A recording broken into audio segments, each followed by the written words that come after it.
चित्रपटगृहात यशस्वी ठरलेल्या गोंधळ चित्रपटाने OTT राईट्स कोट्यवधींना विकले गेल्याच्या चर्चेनंतर दिग्दर्शक संतोष डावखर यांनी शिवजयंतीला एका दिवशी range rover, land rover defender, BMW आणि BYD सिलायन या 4 आलिशान गाड्या खरेदी केल्या. सोशल मीडियावर व्हायरल झालेल्या या फोटोंमुळे नेटफ्लिक्स, ॲमेझॉन प्राईम किंवा झी5 सारख्या प्लॅटफॉर्मवर चित्रपट लवकरच रिलीज होणार असल्याची शक्यता वर्तवली जाते आहे.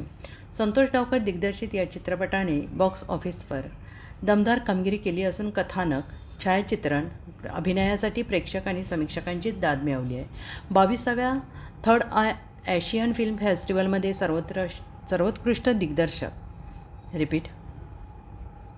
22व्या थर्ड आय एशियन फिल्म फेस्टिवलमध्ये सर्वोत्कृष्ट दिग्दर्शक, पुणे इंटरनॅशनल फिल्म फेस्टिवलमध्ये दिग्दर्शन आणि छायाचित्रण असे पुरस्कार मिळाले.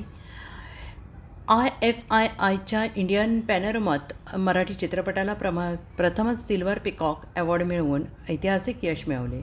झी चित्र गौरव पुरस्कारात सर्वोत्कृष्ट दिग्दर्शक, पदार्पण, छायाचित्रण आणि कला दिग्दर्शक असे 3 पुरस्कार पटकावले असून आंतरराष्ट्रीय फेडरेशन ऑफ फिल्म क्रिटिक्सकडूनही मान्यता मिळाली. OTT डीलची अधिकृत घोषणा बाकी असली तरी 6 कोटींच्या गाड्या खरेदीमुळे चित्रपट पुन्हा चर्चेत आलेला असून डिजिटल प्लॅटफॉर्मवर प्रदर्शनाची उत्सुकता वाढली आहे. साप्ताहिक पोलीस वॉरंटच्या स्थानिक बातम्या आणि व्हिडिओ नक्की पहा. लाईक करा, शेअर करा, कमेंट करा आणि तुमच्या स्थानिक बातम्यांचे व्हिडिओ आमच्यासोबत शेअर करा.